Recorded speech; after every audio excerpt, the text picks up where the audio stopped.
And then we see Thundercracker flying back from his little bomb escapade, and Skywarp pops up, teleports behind him, and he is peeved.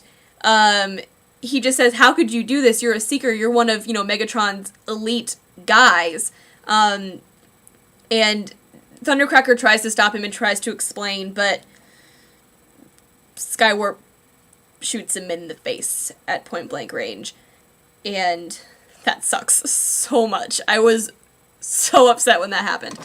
But don't worry, it gets even better. And after that very not happy moment, we have a really interesting conversation between Spike and Optimus. Optimus is like, "Hey, you know what? We can help. What do you guys need? We'll help you. It'll be fine." And Spike's like, no. Spike explains, it's your fault that all of this stuff happened. It might not have been the Autobots' fault, but it was their race's fault. So really, humans can't find a trust in Cybertronians right now. And I really liked that conversation because I think it's just more realistic, because humanity would be terrified of these things. The military would be terrified of these things. Even if they said that they were the good guys, they still are the reason that all this crap happened. So I really liked that. But while this conversation is going on, we find Sideswipe, and he discovers Hunter. And Hunter's really, really not looking good. And Sideswipe makes the decision to take Hunter off life support, and Hunter then seemingly dies. And that's the end of the issue.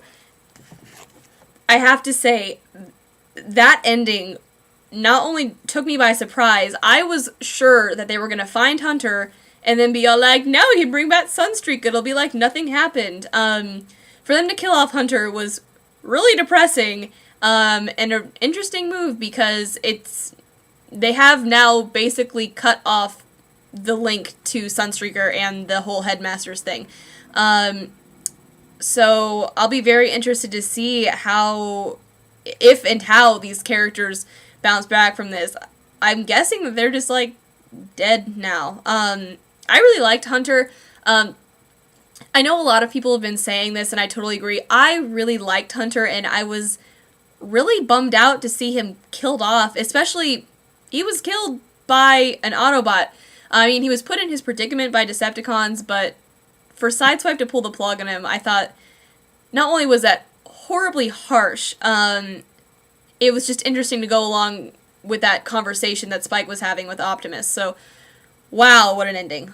Oh my gosh. But the issue as a whole, yeah. While the issue didn't have, like, that huge, big, epic moment, double page craziness that some of the other issues have had, like with Omega Supreme and with Devastator, it certainly is an epic issue. And even though the main point of the issue, which is the Megatron Optimus battle, wasn't quite epic in the way people would normally think, I do think that it was a good fight. Maybe not the top Optimus and Megatron fight ever, but you still had some interesting points of Megatron explaining why, it was stupid for Optimus to protect the humans, and Optimus not necessarily saying that we need to protect the humans, he's just saying we need to fight you. And of course, the big moment was Starscream not taking the opportunity to become leader, so that was all very interesting. Even though I do feel a little bit gypped that the fight was won by Spike, not Optimus. I'm pretty sure Optimus would have been dead if it wasn't for Spike. So that was kind of a little bit of a letdown that it was won by a human and not by Optimus, but it can't always be won by the Autobots, so I guess that's okay. Other things about this issue, the Thundercracker thing I thought was just such a great little bookend to his behavior in some of the earlier issues.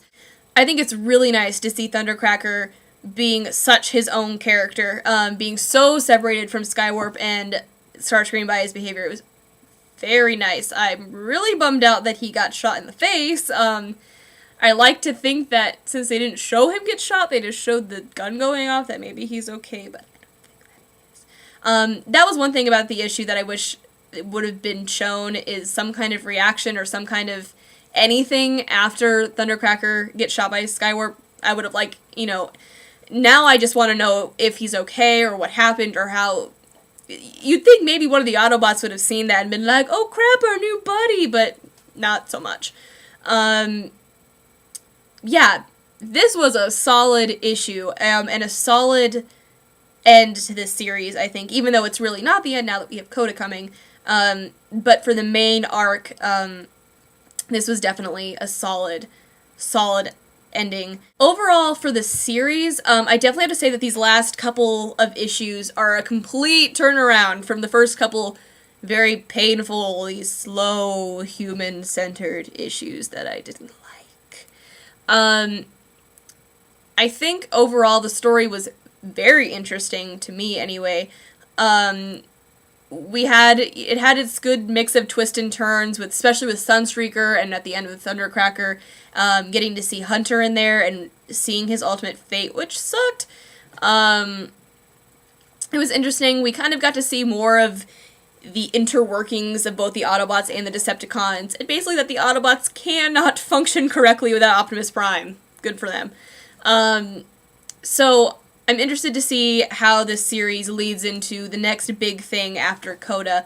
I'm excited for Coda too. It looks pretty good, and all of the Trevor Hudson covers look awesome sauce. They look so good.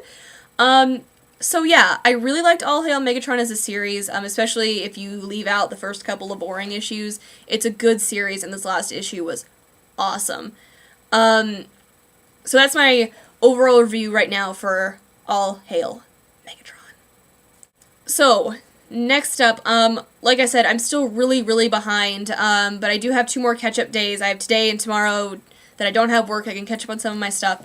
I'll be hopefully reviewing Maximum Dinobots 5 tomorrow and finishing that series, so I'll be done with both of these, and then I'll be able to do Spotlight Metroplex the next day I have free time, but it'll still be nice to just have that.